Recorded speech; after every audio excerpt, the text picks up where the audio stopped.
War World. Yes. We can't have an episode of the show where a new version, a new animated movie is dropped for the DC universe, and we don't talk about it. That'd be sacrilegious. And you know what the funny thing is? They've gotten to the point now that, for the most part, if I click on, usually it's on iTunes, and I see there's a new one, I just buy it right away. Yeah. They're so good on the average is so high. Yeah. That I just buy it. There's only a handful that I don't like, Yeah. and they're not bad. I just don't like some of the choices that they made. I will say, this one is closer to a B than an A for me. No, it's not perfect. I had a lot of struggles with this movie. Not necessarily problems, but just struggles with what I was watching. The only thing I liked about it is it's kind of like Gotham by Gaslight, where you take these characters and put them into different genres. I like that idea. I wish that they had actually stuck to that idea. Yes. So for point of reference, we're going to get a little spoilery here because it's kind of the crux of my entire thing. Yes. This one's pretty good. Yes. It has a lot of Elseworld stories that are really fun to watch. Mm-hmm. So you have Wonder Woman as a cowgirl, whatever. And she's fighting Jonah Hex, which I have a lot of questions about this too because I could be wrong, but literally every time I've seen Jonah Hex in anything, he's like an anti-hero. He's not a cattle baron. Mm-hmm. I don't know what this is. I don't know what all this is, but I you know, multiverse is deep and winding, and it could happen, I guess. But I'd be lying if I said I wasn't a little confused. And then there seems to be this build that this is something bigger, and you're like, okay. And then we see Batman doing the DC version of the Savage Lands. Yeah. Which again I've seen, and I was just like, this is weird. And we have a Superman one, and I like the Superman one because that was finally when things were trying to coalesce in some way.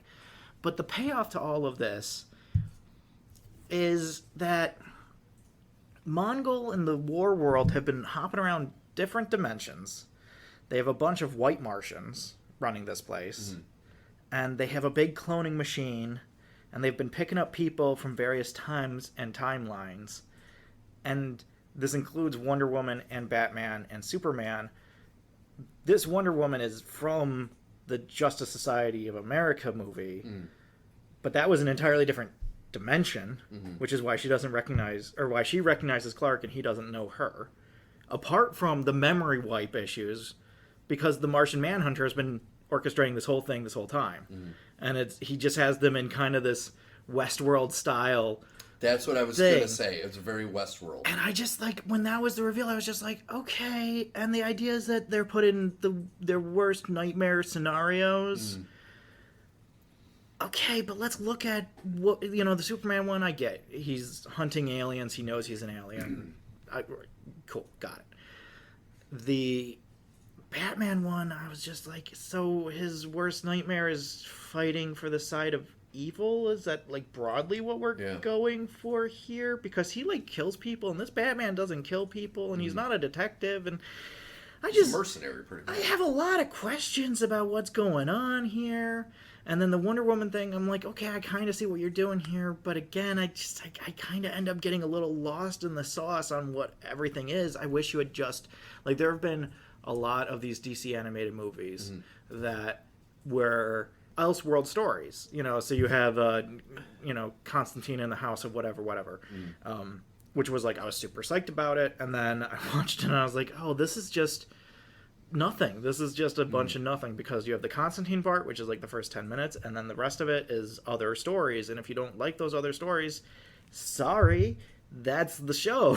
That was what we had, and I would rather have it be that, where it is just fully realized Elseworld stories, rather than try and tie it into this plot that ends super suddenly with Orchid from the Constantine movies in the last dimension coming and pulling these three Leaguers and saying, forget about everything that just happened. We got even bigger fish to fry. And I was just like, there's too much here, guys. You put too much in the movie. I can't keep up with all of this, man. And that's what I was gonna say. I did enjoy it. But they were trying too much. Yeah. But I also give them credit for that, because that's like the anti-Marvel that doesn't take any chances. They took a big chance. They took a lot of chances. They took a lot of chances. Didn't always pay off, but I appreciate the fact that they're pushing. Yeah. Trying to really push. Oh, the definitely. storylines. I find it fascinating, this idea that you pick up a Wonder Woman from a dimension that has a Superman, but that dimension is also in the 1940s, and then you bring her to the modern era with a fully different Superman. And the fact that this Batman is from the Long Halloween movies, and like all these other, like, I like these ideas and concepts. The whole thing where the Martian Manhunter blows up Warworld while there's still hostages on board. Like, Wonder Woman says, no, we gotta get the hostages out, and Martian Manhunter's like, nah, peace, it's over, I'm calling game, and he blows up the Warworld and teleports them off. And I was just like, but there's like they were just talking about how there's a ton of people from all across the galaxy on the Warworld being tortured, and you just blew it up. Yeah. That was your solution. And I don't hate it, but it was challenging. Man, it was challenging. I agree. Yeah. I agree.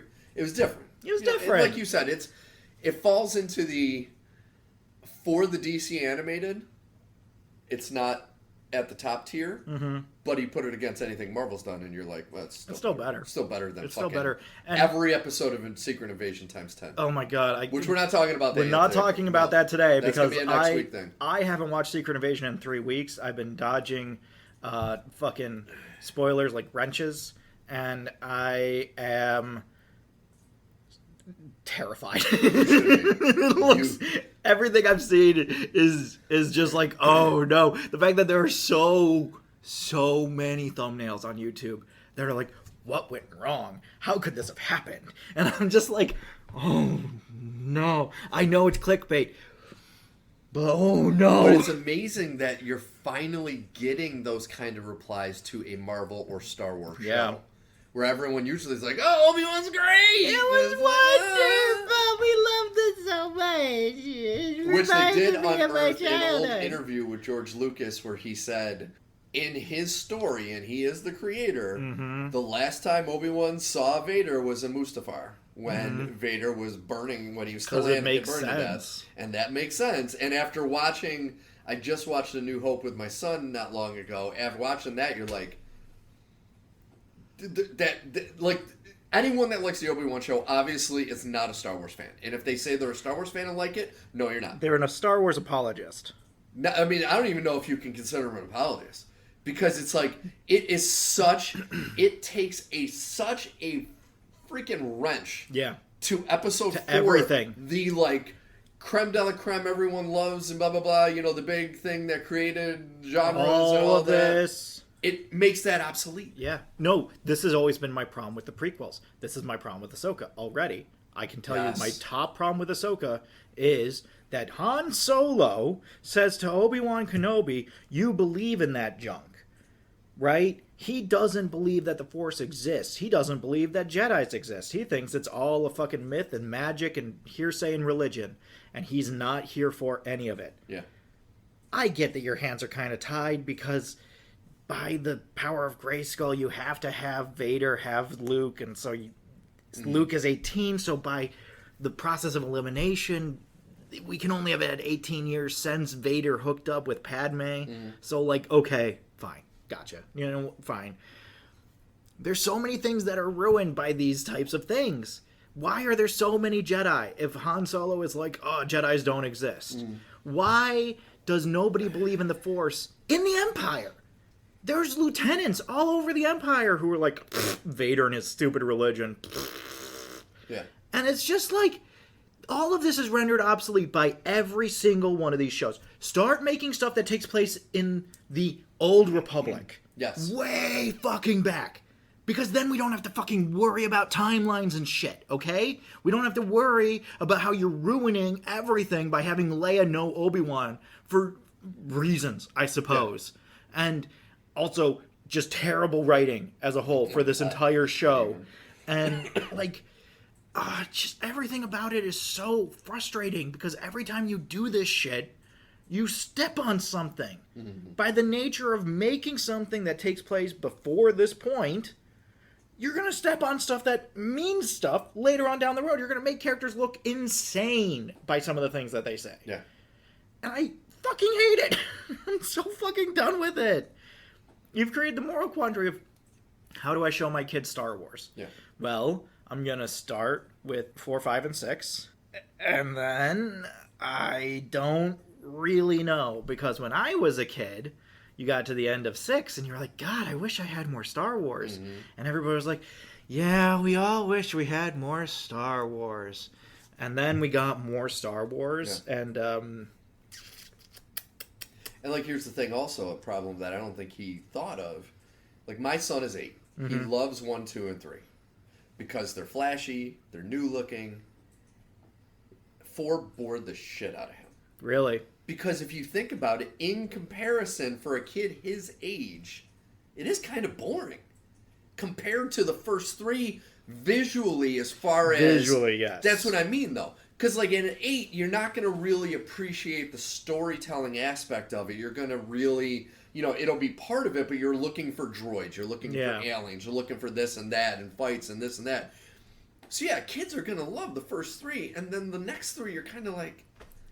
they're kind of slow in comparison, which kind of backfires on the whole thing. Because if 1, 2, and 3 didn't exist and you just started with 4... then I think it would have been a different story. And that's what I plan to do, because honestly, I have really mixed feelings about the prequels. Yeah. I get it. Like, I understand the whole idea that Star Wars is for kids. It's not. And that only kids can enjoy it. That's not true. And that in the original sense, it was only made for children. It's so not the case. But I look at everything about the prequels and the whole idea that this is made for kids, and... You know, I always had that argument of, like, what kid wants to hear about Senate hearings for blah, blah, blah. And trade regulations and shit. And, you know, thinking about it, no kid pays attention to what the fuck the plot is anyway. Yep. That's why the good guys are one color and the bad guys wear black. Yep. Is because kids aren't going to fucking pay attention to the plot anyway. So it might as well be trade regulations and that kind of shit, because they're not going to care. They're not going to care if it's a good plot, and they're not going to care if it's a bad plot, because they're only here to watch the flashy parts. Mm-hmm. And again, the flashy parts make 4 look stupid. That fight between Obi-Wan and Darth Vader is now so bad. It's so bad. After all these years. There was nothing about it that sucked in the first place. Back in my day, lightsabers, in the original conceit of them, were heavy. They were like two-handed sword heavy. Mm-hmm. Which is why you have these 2 guys, one's a robot, one's an old man, and they're just kind of like flying at each other with these lunges, right? They're not like doing these acrobatic things. It wasn't until like maybe 6, but really episode 1, that they were like, nah, fuck that noise. We want to do the flashy, like, oh, it's going to look so cool. And it looks cool. It also looks hyper rehearsed. Yeah. And like, I'll be honest, I've never found Darth Vader scary. Mm-hmm. Ever. Like, never. Even when I was a kid, I was like, he kind of looks like an S&M guy, kind of. You know, he's wearing all black leather and all that. But then the end of Rogue One, that great scene showing Vader actually showing his abilities, makes him even look worse in 4, 5, and 6, because you're like, I just watched this guy go beast mode on a bunch of people, and the next thing you see is him just hands on his shoulders, walking around, like, getting his fingers and, like, it's like, dude. Yeah. We saw what you can... Like, that is what I want to see now, and it's like, it's never going to be that. No. And when they do serve it to us, it's frustrating. It's baked into these stupid shows. I still say, in a vacuum, that fight scene at the end of Obi-Wan, in a vacuum, is pretty good. Mm-hmm. It's not great, but it's pretty good. It has a lot of nice highs. The lighting on it's very wonky. The idea is solid. The execution is poorly done, which is, not even everything in this show could be called good idea, poor execution. A lot of it is bad idea, bad execution. Mm. But I like the conceit of what we're doing here in terms of the lightsabers are the only light source, so it's all dark. I like this. You established pretty firmly that Obi-Wan has severed his connection to the Force. Yes. What is this? He's throwing boulders around like they're nothing. What is this? Where did this come from? He couldn't even hold a lightsaber in episode 2.